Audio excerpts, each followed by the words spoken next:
I'm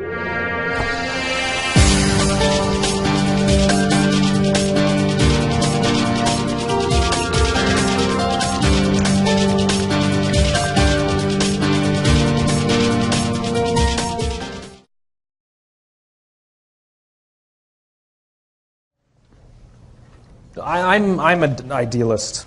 I sort of imagine a world that's different to the world that we live in now. I imagine a world in which the vast majority of people wake up every single morning inspired to go to work, feel safe when they're there, and return home at the end of the day fulfilled by the work that they do. And I believe this thing called fulfillment, the ability to say that I love my work, that I love what I do, I believe that it is a basic human right and not a privilege. We treat it as a privilege. You go out with your friends and somebody says, I love my job, and the rest of us go, oh my God, you're so lucky. Like it's a lottery that they had won or something. And so I just believe that fundamentally that we as the workforce we have the right to demand that the places where we work provide us that.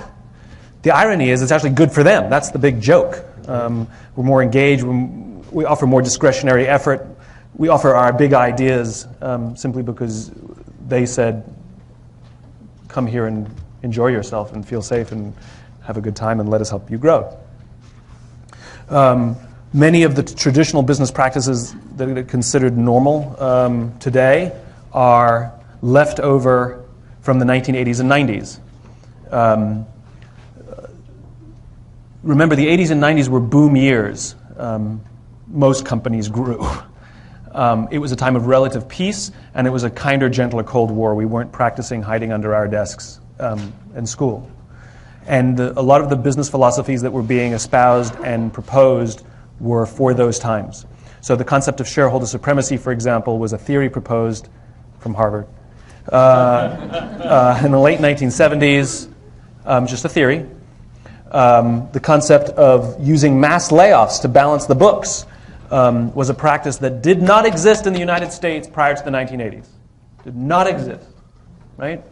The concepts of rank and yank, where you stack your employees based on the performance and their contribution to the stock price. You promote the top 10% and fire the bottom 10%, and you create an environment in which people compete against each other inside the company, right? By the way, that's what dictators do. You keep the people divided and you stay in power because dictators fear the people, right? It's the same thing. These are all fantastically good theories for boom years and for the short term. We also dismantled Glass-Steagall in this time period. It's not a Republican or Democrat thing because you had Republican and Democrat president over this period. And Glass-Steagall was the act that was passed after the Great Depression to prevent another Great Depression from happening. Amongst other things, one of the things it did was it prohibited investment banks and retail banks existing in the same institution, which is what was allowed prior to the Great Depression, right? Do you know how many stock market crashes we had prior to the dismantling of Glass-Steagall? 0. We had 0 stock market crashes for 50 years. Then they dismantled Glass-Steagall in the 1980s and 90s, and we had the 87 dot-com crash and 2008. We've had 3, right? But it was really leaders like Jack Welch who promoted these theories of the day for a very different time. And they have become so normal today that we don't actually realize how backwards they are. We talk about layoffs, that we announce them on the news as if it's nothing. In fact, worse, when a company announces layoffs, the stock price goes up. And if you're incentivized based on stock value, a few years ago, Citibank announced record high layoffs the exact same year that they announced record high average bonuses. Figure that one out, right? And the point is these systems, though they may be normal, are wrong and broken and go completely contrary to the basic human right that we all are entitled. And by the way, GE needed a $300 billion bailout in 2008 because the theories that they espouse are not good for the long term, they are good for the short term. So for me, to meet a company like NextJump. A company that when they talk about growth, they mean their people, not their bottom line. And a company that understands, though money is important, it is the fuel for the organization. Of course money is important, because the more money you have, the more fuel you have to make the organization run. It's not a hippie commune. But the point is that people come before money. I sit in the audiences of lots of corporate events. I've never met a CEO on the planet that doesn't believe people are important. The problem is the decisions they make would be contrary to the things they say.